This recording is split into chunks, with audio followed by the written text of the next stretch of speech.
Alright, तो ये है केवीएस पीजीटी कंप्यूटर साइंस की मेरी एमसीक्यू की बुक, जिसमें टोटल 1000 एमसीक्यूज मैंने प्रिपेयर किए हैं according to this year syllabus. और इसमें खास बात ये है कि ये नए पैटर्न पे बेस्ड है। पूरा सिलेबस हमने कवर किया है, चैप्टर वाइज इसमें एमसीक्यूज हैं और मोस्ट एक्सपेक्टेड क्वेश्चंस हैं।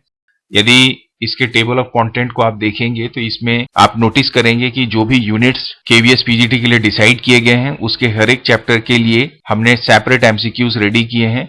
यदि आपको ये बुक चाहिए तो आपको लिंक इसका डिस्क्रिप्शन बॉक्स में मिल जाएगा, जहां से आप इसे बाई कर सकते हैं at the rate of 89 rupees. तो किसी भी तरह का कोई भी क्वेरी है तो आप मुझे ईमेल भी कर सकते हैं, लिंक उसका डिस्क्रिप्शन बॉक्स में मिल जाएगा।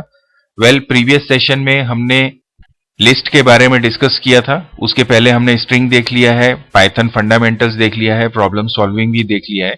आज के सेशन में मैं बात कर रहा हूं डिक्शनरी इन पाइथन की। एक एक करके चलिए इनके भी क्वेश्चंस को हम आज डिस्कस करते हैं। और एक बात और मैं आपको बता दूं कि ये जितने भी वीडियोस हैं, इनकी लिंक भी आपको डिस्क्रिप्शन बॉक्स में मिल जाएगी। सारी जानकारी आप डिस्क्रिप्शन बॉक्स से प्राप्त कर सकते हैं। मैं सीधे डिक्शनरी के क्वेश्चन को डिस्कस करना शुरू करता हूं। Alright, so the question number 182 is asking that which of the following data type falls under mapping, list, tuple, string और dictionary। सबसे पहली बात तो ये कि मैपिंग का मतलब क्या होता है। देखिए, जब आप पाइथन में डेटा टाइप्स की बात करते हैं तो बेसिकली इसकी दो कैटेगरीज होती हैं। एक जिसे हम जानते हैं सीक्वेंस के नाम से, और दूसरा इसे हम जानते हैं मैपिंग के नाम से। मैं माफी चाहूंगा मैं अपनी राइटिंग के लिए, बिकॉज ऑफ माई सिस्टम या जो मेरे पास गैजेट्स हैं वो उतने प्रॉपर नहीं है जहां पे मैं इतनी एक्यूरेसी से इसे लिख सकूं, तो प्लीज अवॉइड दिस। अब यहां पर ये जो मैपिंग की बात हो रही है, इसका मतलब ये रहता है कि किसी भी पर्टिकुलर वैल्यू को उसकी एक एसोसिएटेड लेबल्स के थ्रू क्या करते हैं, हम एक्सेस करते हैं। जहां तक सीक्वेंस की हम बात करें, इसमें जो भी वैल्यूज होती है उसे एक्सेस करने के लिए हम क्या करते हैं, इंडेक्स का प्रयोग करते हैं। तो मैपिंग में बेसिकली हम क्या करते हैं, एक लेबल का इस्तेमाल करते हैं, उसके द्वारा उसकी वैल्यू को एक्सेस किया जाता है, और सीक्वेंस में इंडेक्स को। और चूंकि डिक्शनरी में क्या रहता है, एसोसिएटिव एरो, या हम ये कहें कि जो भी वैल्यू होती है उसको उसके लेबल के थ्रू या की के थ्रू हम क्या करते हैं, एक्सेस करते हैं, या की वैल्यू पेयर के फॉर्म में चूंकि हम डिक्शनरी में डेटा को स्टोर करते हैं, इसलिए इसका करेक्ट आंसर है dictionary. Now the next question is asking that which of the following is not true about dictionary. First is saying that items stored in dictionary are unordered. तो ये बिल्कुल सही बात है, क्योंकि जो डिक्शनरी में वैल्यूज होती हैं वो कोरिस्पॉन्डिंग उसकी जो कीज होती हैं उसके थ्रू हम एक्सेस करते हैं, जबकि सीक्वेंस में जितनी भी वैल्यूज होती हैं, जो हमने प्रीवियस सेशन में देखा जब हम लिस्ट की बात कर रहे थे, तो वहां पर ये वैल्यूज को हम एक्सेस करते हैं उसके कंटिन्यूअस इंडेक्स पोजीशन की बेसिस पे। That's why we can say कि डिक्शनरी जो होती है वो अनऑर्डर्ड होती है, जबकि लिस्ट या टपल या स्ट्रिंग की जब हम बात करते हैं, they are in ordered form. अगला जो ऑप्शन है that is saying that duplicate keys are allowed in dictionary. तो ये बिल्कुल गलत बात है कि आप डुप्लीकेट कीज का इस्तेमाल जो है, सपोज यहां पर हमने ए लिया, इसकी वैल्यू हमने 10 डाली, इसके बाद जो दूसरी वैल्यू ली वो हमने 20 ली और उसका भी हमने की ए डाल दिया, तो इट इज नॉट एक्सेप्टेबल। हाँ, अगर आप इसमें ये कर सकते हैं कि कीज जो है वो डिफरेंट हो सकती हैं, वैल्यूज जो है वो सेम हो सकती हैं, तो की जो कभी भी डुप्लीकेट नहीं ली जा सकती। तो इसका जो करेक्ट आंसर है वो ऑप्शन बी है। हालांकि जो अगले ऑप्शन है वो भी आप देख लीजिए कि जो डिक्शनरी की कीज होती हैं वो इम्यूटेबल होती है, मतलब आपने जो की एक बार असाइन कर दी आप उसे चेंज नहीं कर सकते। हालांकि उसकी जो वैल्यूज होती हैं डिक्शनरी की, वो किसी भी वक्त आप चेंज कर सकते हैं। Now the next option is saying that keys of dictionary can be string, integer और कॉम्बिनेशन ऑफ बोथ। तो ये बिल्कुल सही बात है, तो correct answer is your option number B. Now the next question is asking that select the correct statement, a dictionary can have duplicate values for different keys. तो अभी मैंने आपको बताया कि आपके पास डिफरेंट कीज हैं, तो आप उसकी वैल्यूज को क्या कर सकते हैं, सेम रख सकते हैं, कोई प्रॉब्लम नहीं है। The values of dictionary can B accessed using indexes. तो बाय डिफॉल्ट ही आप समझ गए होंगे कि ये गलत ऑप्शन है, क्योंकि इन वैल्यूज को हम इनकी कीज की हेल्प से क्या करते हैं, एक्सेस करते हैं। तो इसका जो करेक्ट आंसर है that is option A, 1 true, second is false. Now the next question is saying that कि कौन सा इनमें से सिंटेक्स जो है वो सही है डिक्शनरी को डिफाइन करने का, डिक्लेयर करने का। हम सभी जानते हैं कि डिक्शनरी को डिफाइन करने के लिए हम करली ब्रैकेट का इस्तेमाल करते हैं, साथ ही साथ इसमें की वैल्यू का फॉर्म होता है, मतलब की कोलन वैल्यू के पेयर के फॉर्म में हम क्या करते हैं, वैल्यूज को डिफाइन करते हैं या आइटम्स को डिफाइन करते हैं। Basis on this we can say option D is correct, because पहला ऑप्शन, दूसरा और तीसरा ऑप्शन में आप देखेंगे हमने की और वैल्यू तो ली है जैसे ऑप्शन सी में, बट इसे कोलन से हमने सेपरेट नहीं किया। तो curly bracket key then colon then value, comma लगा के दूसरा key then colon then value and so on. अगले क्वेश्चन को देखते हैं। It is asking that the length of dictionary is equal to, तो किसी भी डिक्शनरी की जो लेंथ होती है ऑब्वियसली इसके आइटम, नंबर ऑफ आइटम से डिपेंड करती है, और जो नंबर ऑफ आइटम होते हैं वो की वैल्यू पेयर के फॉर्म में होते हैं। इसलिए हम ये कह सकते हैं कि इसकी जो लेंथ है it is equal to always what, length of key colon value pairs of dictionary. This is the correct one. Now the next question is asking that method used to return all keys of dictionary is what. तो किसी भी dictionary की जितनी भी keys होती हैं उनको return करने के लिए हम कीज मेथड का इस्तेमाल करते हैं। और उसी तरह से जो अगला क्वेश्चन है वो ये बोलता है कि अगर आपको किसी पर्टिकुलर डिक्शनरी के आइटम को की कोलन वैल्यू के फॉर्म में जो कि टपल के रूप में रिटर्न करते हैं तो उसके लिए हम कौन सा मेथड इस्तेमाल करते हैं। तो इसके लिए हम इस्तेमाल करते हैं आइटम्स मेथड का।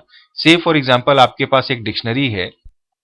अब यदि इस डिक्शनरी को, लेट सपोज इसका नाम डी है, अगर आप लिखते हैं D dot items bracket open close, तो अगर आप इसे एग्जीक्यूट करेंगे तो इसका जो आंसर होगा वो टपल्स के फॉर्म में रिटर्न होगा, और जो वैल्यूज होंगे it will be like a colon 10 comma you can say b colon 20, इसे मैं कॉमा से सेपरेट कर देता हूं, एंड सो ऑन। तो इस तरीके से ये आंसर रिटर्न करता है। आई होप आपको ये समझ में आ रहा होगा। मैं अगले क्वेश्चन की ओर बढ़ता हूं। It is asking that when we add a new key colon value pair to dictionary, it increases the size of dictionary beyond its original size and hence an error occurs। तो ये statement पूरी तरह से गलत है। The reason is what, कि suppose यहां पर मेरे पास फिलहाल जो है इस एग्जांपल जो अभी हमने देखा 3 कीज हैं। अब अगर आप लिखते हैं डी, आपने यहां पर लिखा इन्वर्टेड कॉमा में डी, अगला जो की है दैट इज डी, और यहां पे डाल दिया 40, तो ये एक नए आइटम के रूप में तो डिक्शनरी में ऐड होगा और कोई एरर भी ये प्रेजेंट नहीं करेगा। इसलिए इसका जो आंसर है वो फॉल्स होगा। आपकी जानकारी के लिए मैं बता दूं कि ये पीडीएफ तो आप परचेस कर ही सकते हैं अपनी प्रैक्टिस के लिए। इसका लिंक आपको नीचे डिस्क्रिप्शन में मिल ही जाएगा। साथ ही साथ इन सारे एमसीक्यूज को अगर आप चाहते हैं फॉलो करना, रेफरेंस में लेना, तो आप मेरी वेबसाइट www.techtipnow.in पे भी जा सकते हैं। उसमें केवीएस पीजीटी का मेन्यू बना हुआ है, वहां पे सारा आइटम आपको मिल जाएगा। इसके अलावा नोट्स वगैरह तमाम जितनी भी चीजें वो सारी इसमें अवेलेबल है। मेरे डिस्क्रिप्शन बॉक्स को जाके चेक करें, वहां सबकी लिंक आपको मिल जाएगी। इस पर्टिकुलर एग्जाम से रिलेटेड एक एक चीज की लिंक वहां पे दी हुई है। और साथ ही साथ आई वुड रिक्वेस्ट कि आप मेरे चैनल को सब्सक्राइब भी जरूर कर दें। अगला हमारा क्वेश्चन है, we can not use list as key for dictionary because list are mutable and keys are immutable. ठीक है, ये सही बात है। List are collection of items and keys are represented with single item. देखिए, कोई भी की होती है वो तो एक सिंगल वैल्यू है, तो यहाँ पे लिस्ट बनाने का तो इसका कोई सेंस ही नहीं बनता। और ऑब्वियसली जो की होती हैं उन्हें हम एक बार डिफाइन करने के बाद चेंज भी नहीं कर सकते, और लिस्ट की जो वैल्यूज होती हैं वो म्यूटेबल होती हैं, इसलिए ये दोनों ही स्टेटमेंट यहाँ पे ट्रू हैं। So we can say both are true. अगले क्वेश्चन की ओर बढ़ते हैं। It is asking that slicing can not be applied on dictionaries because what. देखिए, डिक्शनरी में जो आइटम स्टोर किए जाते हैं वो की वैल्यू पेयर के फॉर्म में स्टोर किए जाते हैं, तो ये बात तो सही है, लेकिन स्लाइसिंग जो होती है वो बेसिकली अप्लाई होती है किसके ऊपर में, आपके सीक्वेंस के ऊपर में। देखिए, आपके पास एक लिस्ट है और इस लिस्ट में जब आप लिखते हैं एस, या मान लीजिए इसे आप एल कर दीजिए, चूंकि ये लिस्ट है, तो आप डालते हैं 1 कोलन 3, तो ये क्या करेगा, एक सीक्वेंस में 1 और 2 ये दो आइटम्स को एक्सेस करेगा। ऐसा नहीं है कि स्लाइसिंग की हेल्प से 10 को उठा सकते हो, आप 50 को उठा सकते हो, रैंडम पिकअप कभी भी नहीं किया जाता। सीक्वेंस में ही स्लाइसिंग में जो होते हैं एलिमेंट्स फिल्टर किए जाते हैं या सबसेट रेडी होता है। इसलिए यहां पर जो इंपॉर्टेंट इस क्वेश्चन का आंसर है कि डिक्शनरी में स्लाइसिंग क्यों नहीं होती, उसका रीजन है कि डिक्शनरी जो होती है वो सीक्वेंस नहीं होते हैं। इसलिए इसका जो करेक्ट आंसर है दैट इज ऑप्शन बी। बाकी जितने भी ऑप्शन है वो आप पढ़ेंगे तो आपको गलत ही महसूस होगा। मैं अगले क्वेश्चन पे चलता हूं। If we want to store our friend mobile number with their name, तो ऑब्वियसली इसके लिए हम डिक्शनरी यूज करेंगे। देखिए, फ्रेंड का मोबाइल नंबर उसके नाम के साथ में, मैंने अपना नाम डाला संजय और इसके साथ कोलन लगा के अपना मोबाइल नंबर एसोसिएट कर दिया या इसके साथ इसकी वैल्यू के फॉर्म में दे दिया। इसी तरह से दूसरा नाम आप दीजिए रवि, कोलन लगाइए, वैल्यू डालिए, एंड सो ऑन, इस तरह से कर दीजिए। तो ये हुआ आपका डिक्शनरी। और इसी तरह से अगला क्वेश्चन भी है कि नाम और प्राइस किसी बुक का डालना है, तो आप क्या करिए, जैसे सी प्रोग्रामिंग है 200 रुपए, कॉमा लगा के सी प्लस प्लस प्रोग्रामिंग है 100 रुपए। ऐसा इस तरह से आप डिक्शनरी का ही इसमें भी प्रयोग करेंगे, ध्यान रखेंगे इसके क्वेश्चन के बारे में। अगला क्वेश्चन है कि दो डिक्शनरीज को यदि आपको आपस में मर्ज करना है, तो इसके लिए जो अपडेट मेथड होता है ऑप्शन सी में हमने यहाँ पे लिखा हुआ है, उसका हम प्रयोग करते हैं। एक्सटेंड, गेट और अपेंड का इस्तेमाल हम डिक्शनरी में नहीं करते हैं। एक्सटेंड और अपेंड तो कभी कदापि हम इस्तेमाल नहीं करते। गेट का जो पर्पस होता है वो अलग हो जाता है। अगला जो हमारा क्वेश्चन है that is predict the output of this given code. हमारे पास ये दो डिक्शनरीज हैं, अगर आप इन दोनों को कंबाइन करेंगे तो ऑब्वियसली ये इंडिविजुअल की वैल्यू पेयर के फॉर्म पे ही D1 में स्टोर किए जाएंगे। तो जब आप D1 को प्रिंट करेंगे तो वो आंसर आपको ये जो ऑप्शन सी में वैल्यूज हैं इस तरह से दिखाएगा, ना कि अलग अलग डिक्शनरी का सेट या नेस्टेड डिक्शनरी। तो इस बात को आप ध्यान रखेंगे। अगला हमारा क्वेश्चन है, it is asking that in the previous question what code one can write to add 50 with the key in dictionary D1। किसी भी डिक्शनरी में नया आइटम जब आप ऐड करते हैं विद द हेल्प ऑफ की, तो आप डिक्शनरी लेते हैं, स्क्वायर ब्रैकेट लगाते हैं, की नाम दे देते हैं, ब्रैकेट क्लोज करते हैं, इक्वल टू लगाते हैं और जो भी वैल्यू है वो आप दे देते हैं। Based on this we can say option B जो है इस क्वेश्चन का करेक्ट आंसर है। अगला हमारा क्वेश्चन है that is for the given dictionary. अगर आपका D1 का वैल्यू ये दिया हुआ है, इसमें चार पेयर्स हैं, तो विच of the following code will display what the value 30। तो पहली चीज तो ये कि आप ऑब्वियसली इसके की के थ्रू इसको एक्सेस कर सकते हैं D1 ब्रैकेट में C लगा के, ये बिल्कुल सही है। और जैसा मैंने पहले आपको बताया कि जो गेट मेथड होता है ये बेसिकली किसी भी पर्टिकुलर डिक्शनरी के पर्टिकुलर की में उसकी एसोसिएटेड जो वैल्यू होती है उसको एक्सेस करने के लिए हम प्रयोग कर सकते हैं। तो D1 डॉट गेट जो है वो भी यहाँ पे करेक्ट आंसर है। आप इस कोड को एग्जीक्यूट करके देख सकते हैं और अगर आपको कोई कंफ्यूजन हो तो आप प्लीज मुझे कमेंट भी कर सकते हैं।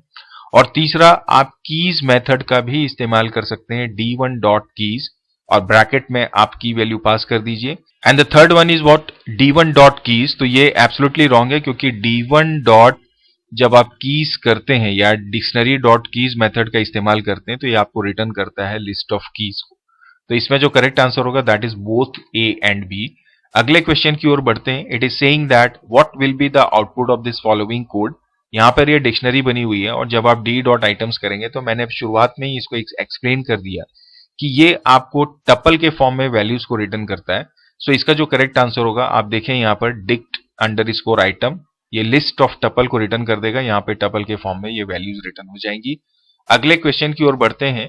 यहाँ पर ये बोलता है what will be the output of this following code. यहाँ पर ये डिक्शनरी है, जब आप D डॉट वैल्यूज करेंगे तो ये लिस्ट ऑफ वैल्यू रिटर्न करेगा। देखिए ये वैल्यूज मेथड को आप इस्तेमाल करिए, कीज मेथड को इस्तेमाल करिए, या प्रीवियस एग्जांपल पे जो हमने यहाँ पर आप देखें आइटम्स का जो प्रयोग किया है, ये तीनों जो आंसर रिटर्न करते हैं वो लिस्ट रिटर्न करते हैं, लिस्ट ऑफ वैल्यूज को, लिस्ट ऑफ टपल के फॉर्म में अगर आप आइटम्स का इस्तेमाल कर रहे हैं।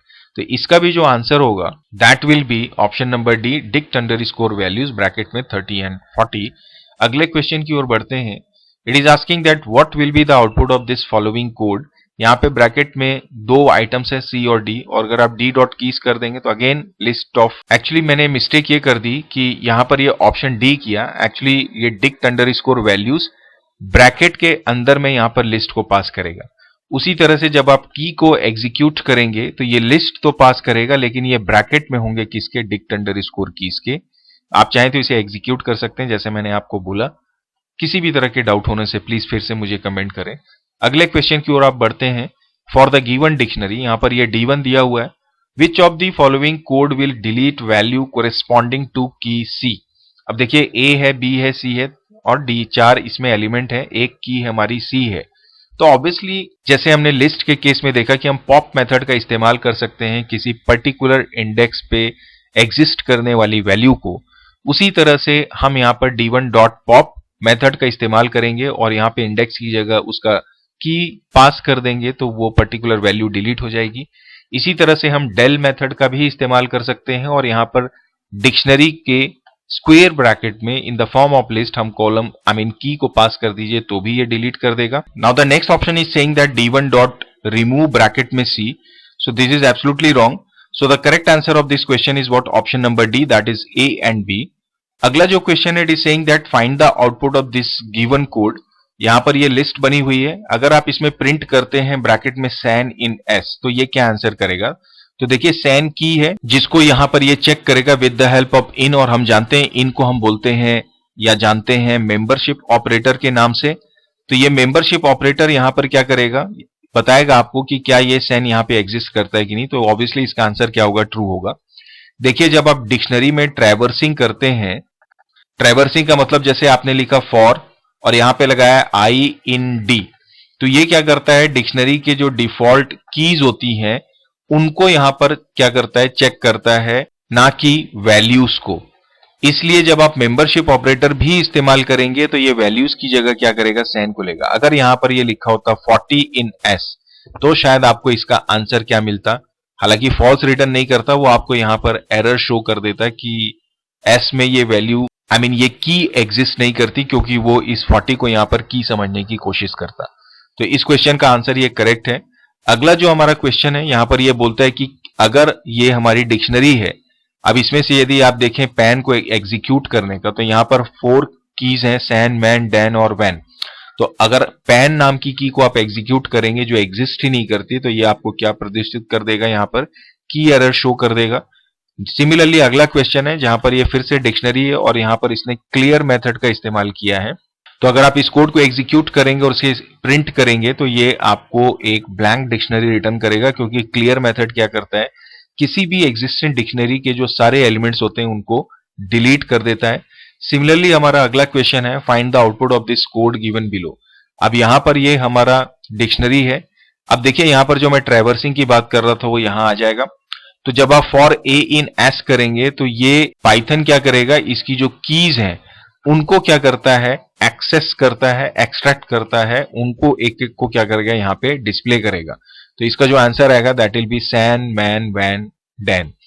इसी तरह से अगला क्वेश्चन है कि for given query D with the items of this what will happen if the following code will be executed del D. तो ये क्या करेगा, इस पूरे इंटायर डी को क्या कर देगा, यहां से डिलीट कर देगा। So the answer would be option number B.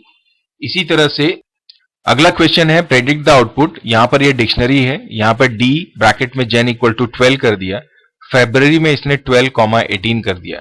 तो देखिए डिक्शनरी की जो वैल्यू होती है वो डिक्शनरी की जो की होती है, आप उसको तो स्ट्रिंग लेंगे या इंटीजर लेंगे, लेकिन कोई सीक्वेंस आप की के लिए प्रयोग नहीं कर सकते।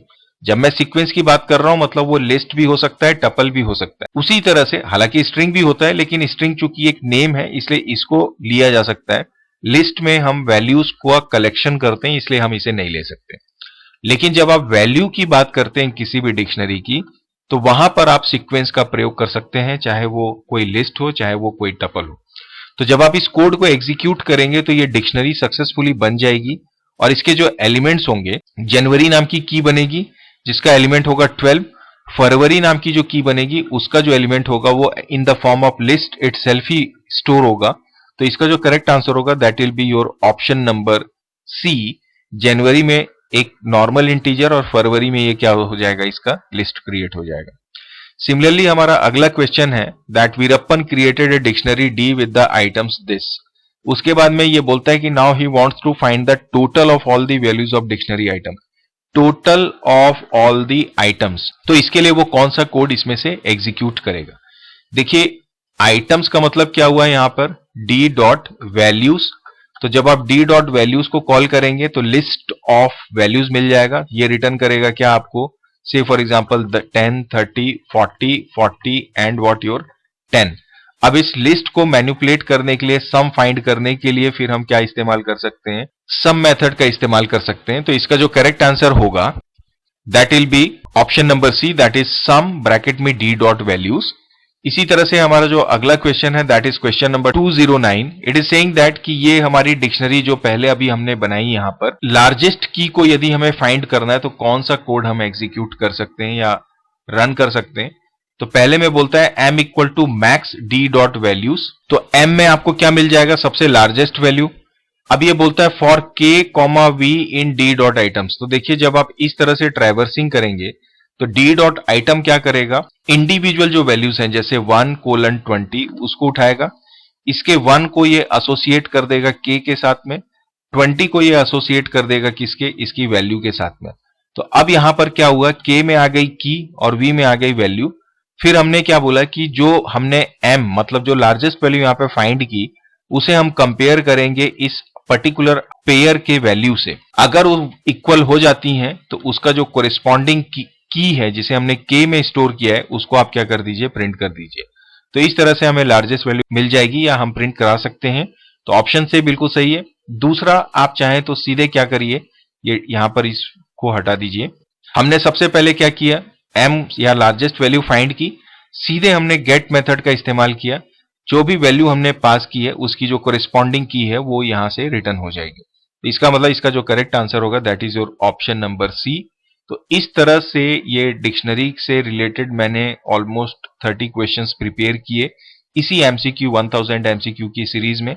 इसकी आंसर की भी है। मैं उम्मीद करता हूं कि ये अगर आप देख रहे हैं इस पर्टिकुलर वीडियो को, डिक्शनरी के सारे कॉन्सेप्ट इसमें आपको क्लियर हो जाएंगे और डेफिनेटली ये हेल्प करेगा आपको डिक्शनरी बेस्ड एमसीक्यू को सॉल्व करने के लिए। आज के सेशन को यहीं पे एंड करेंगे। अगले सेशन में मिलेंगे हमारे अगले कॉन्सेप्ट के साथ में, and that is I think is tuples in Python. तो चलिए फिर आज के सेशन को एंड करते हैं। मिलते हैं नए सेशन में, नए चैप्टर, नए सॉल्यूशन, नए कॉन्सेप्ट के साथ में। Till then, keep practicing, keep learning, and do keep watching my channel. And please don't forget to like, share and subscribe my channel. आप लोग देखते रह जाते हैं, सब्सक्रिप्शन नहीं होता है। और साथ ही साथ जैसे मैंने आपको बोला, ये पीडीएफ आप प्रैक्टिस के लिए परचेस कर सकते हैं। लिंक इसका डिस्क्रिप्शन बॉक्स में मिल जाएगा। वेबसाइट आप विजिट कर सकते हैं पूरे इस कॉन्सेप्ट्स के लिए, एमसीक्यूज के लिए, नोट्स के लिए। साथ ही साथ मेरे video channel take tip now को भी आप देख सकते हैं जिसमें कॉन्सेप्ट के वीडियो ट्यूटोरियल्स भी मिल जाएंगे। सभी की लिंक डिस्क्रिप्शन बॉक्स में है। Bye bye and take care.